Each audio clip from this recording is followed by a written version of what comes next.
Hey everyone, this is Marcel Martens. Welcome back to the Cloud Secrets podcast. Today we're going to talk about ransomware and what you can do about it. So the big question is this: how do you become the cloud expert in your area without having to make any investments in hardware and software? Who provides customers with a secure cloud foundation? How do you start in a way that lets you offer your products and services and start making money straight from the beginning? That is the question, and this podcast will give you the answer. My name is Marcel Martens, and welcome to Cloud Secrets. Hey everybody, Marcel Martens here. Today I will talk about ransomware and cybercrime and what you can do about it to make sure your system is safe and all your data and emails are protected as they should be. So no unauthentic entry into your data. For this, I would like to tell you a story. In 2015, we had a customer, one of our bigger customers we had at the time, and they are a sales. They export a lot of stuff for. They're in the after sales for cars, and they sell brakes and brake discs and steering stuff and all that kind of stuff. I don't know anything about, but they at that time the managing director and all the account managers were traveling a lot, especially to the Eastern Europe, maybe even Russia, and the secretary and the receptionist, these two ladies, they would make the reservations in the hotels and book the plane flights and everything to arrange the trip for those account managers and the director. And that was where it got wrong. They were going to these Russian sites or East Europe sites, and then they get infected with some back in those days it was cryptoware, not ransomware, because the only difference is that they don't ask for any ransom. They don't want any money, so they just encrypt your files and you're screwed. So the director, he called me and he said, Marcel, help, I don't know what's going on, but everything is, we can't open any files anymore, and all our data is gone. I said, okay, what happened? He said, I don't know, just fix it. So, okay, I hang up and I took a look at the system and the files, and at the first look I knew enough. There are all these weird extensions and all the files had different file names, nothing logical about it. So we shut down all the systems so the infection wouldn't spread any further, but the pain was already there because over 1 terabyte of documents were encrypted. So luckily we had a pretty good backup, if I may say so, ourselves, but we started restoring, and this company, they start at 6 a.m. and they close at 11 p.m. or something. So we get back to restoring, and finally we managed to get everything up and running around 7 o'clock in the morning. But yeah, you can understand they lost an entire day because the backup was of the day before. So everything they've done that day, that was practically gone. All the documents were gone, orders were gone. They couldn't ship off any orders because the system was down. So that total loss was maybe 100,000 euros or more.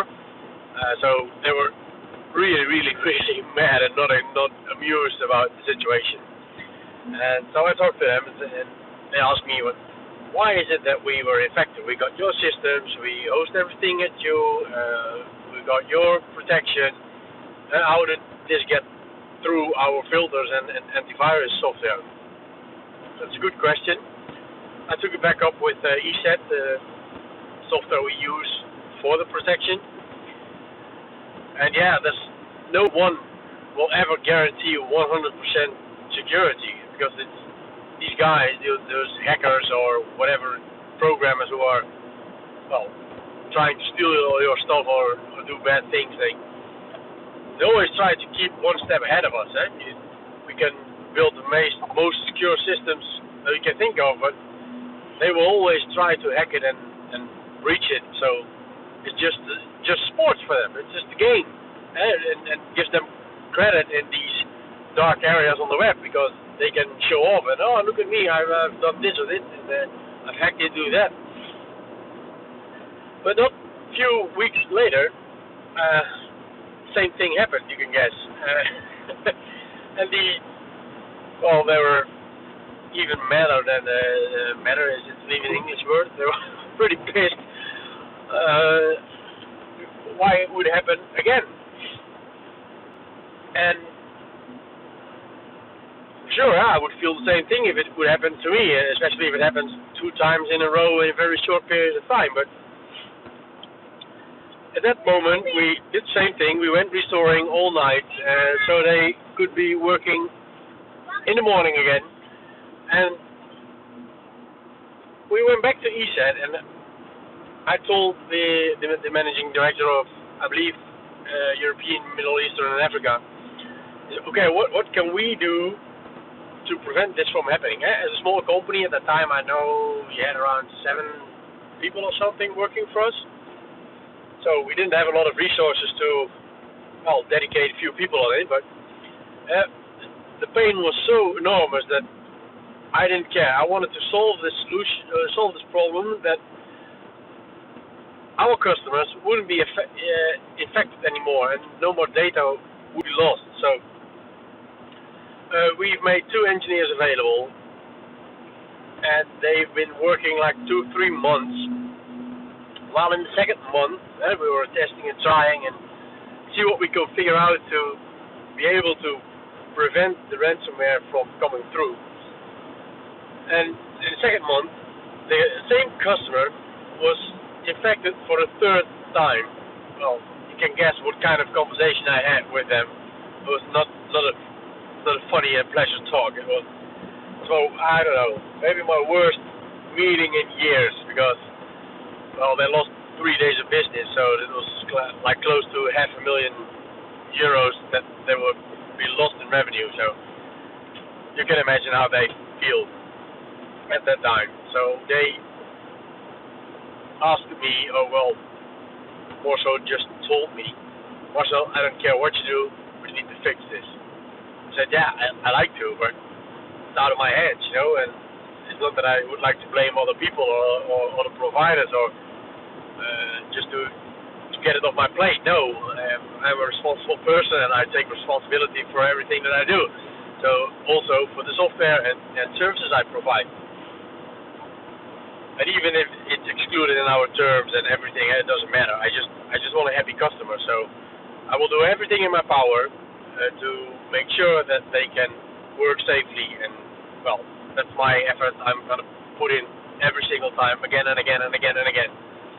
So let's call it non-stop commitment, to give it a name.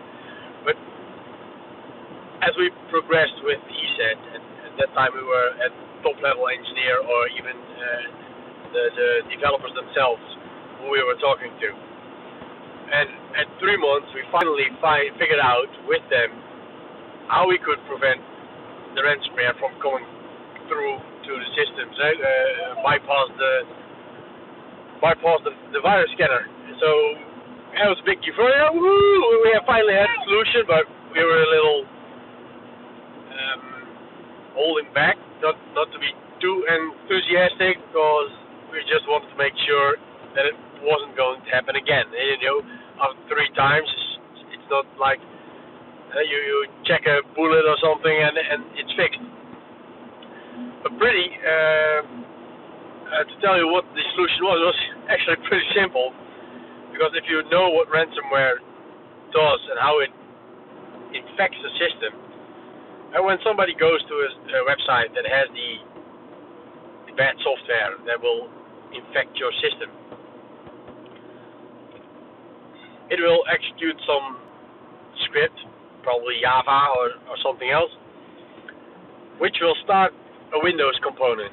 And when it starts that Windows component, the Windows component is trusted by the system and also by the virus scanner. So they don't think anything is wrong while running that particular program. But when you give that program certain instructions, then it will download the actual ransomware and then run it. It has a free run on the system, and especially when you have a secretary for the business owner. In this case, it was she, but it was a woman. She had almost access to every file they had, so that's why 3 times in a row, almost the entire system or every data that they have was encrypted.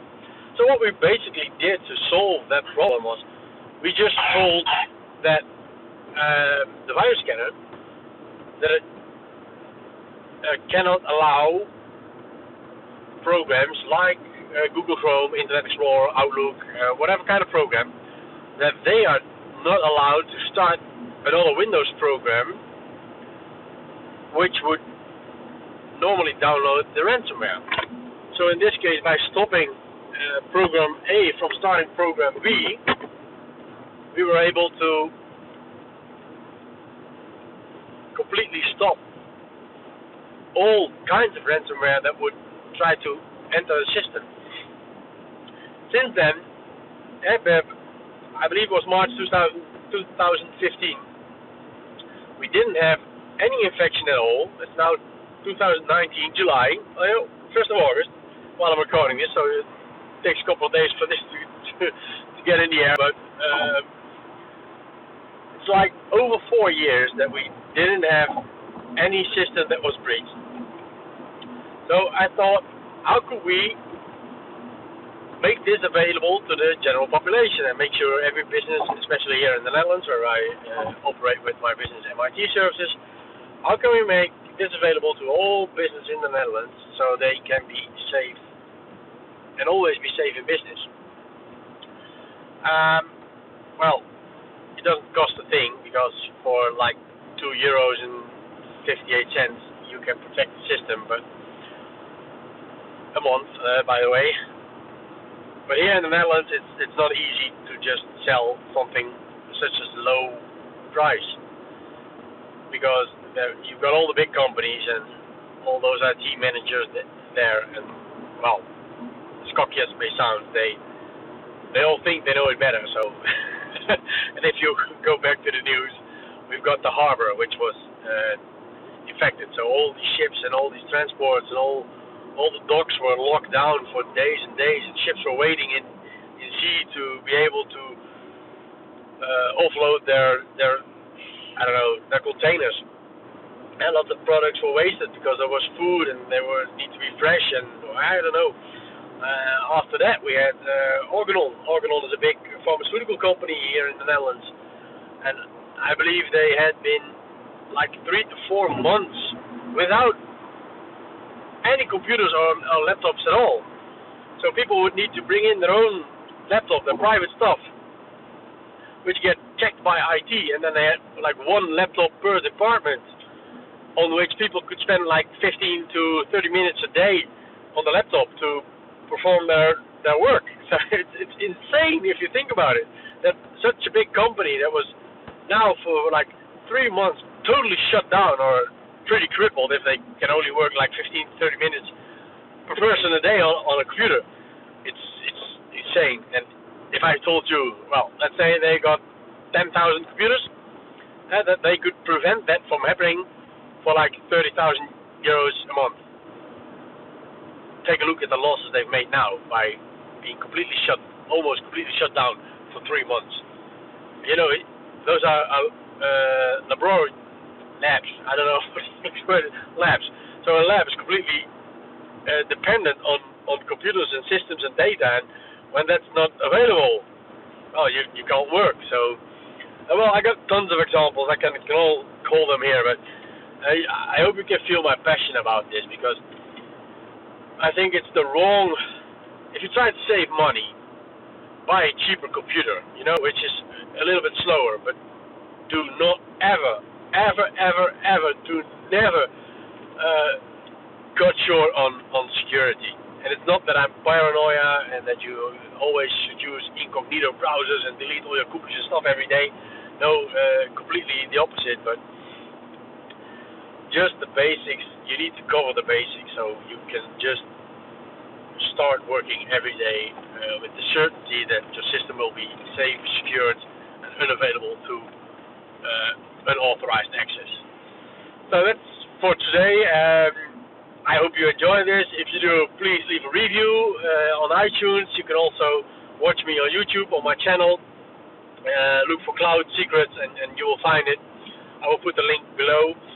For the meantime, if you would like to follow me, go to Instagram and look me up at @cloud.secrets and join me there so you can follow me and get ahead. And just to give away a teaser, I'll be making a course where you will be able. Let me give you the headline. That's the biggest teaser I've seen in IT for quite a while. How to become a cloud expert within 14 days without any prior IT knowledge and start making on day 2. Sounds good? And you want to join? Follow me at cloud.secrets on Instagram. Okay, talk to you guys next time. Bye-bye. Thanks for listening. If you're just starting out, you're probably studying a lot. That's good. You're probably geeking out on all the strategies also, right? That's also good. But the hardest part is figuring out what the market wants to buy and how you can implement it in a way that always gives you the same result, right? That's what I struggled with for a while until I learned the formula. So I created a special mastermind called Cloud Mind to get you on track with the right services. And more importantly, the right tools to migrate your customers in a way that guarantees success every single time. Wanna come? There are small groups on purpose, so I can answer your direct questions in person. You can hold your spot by going to cloud-secrets.com/cloudmind. Again, that's cloud-secrets.com/cloudmind.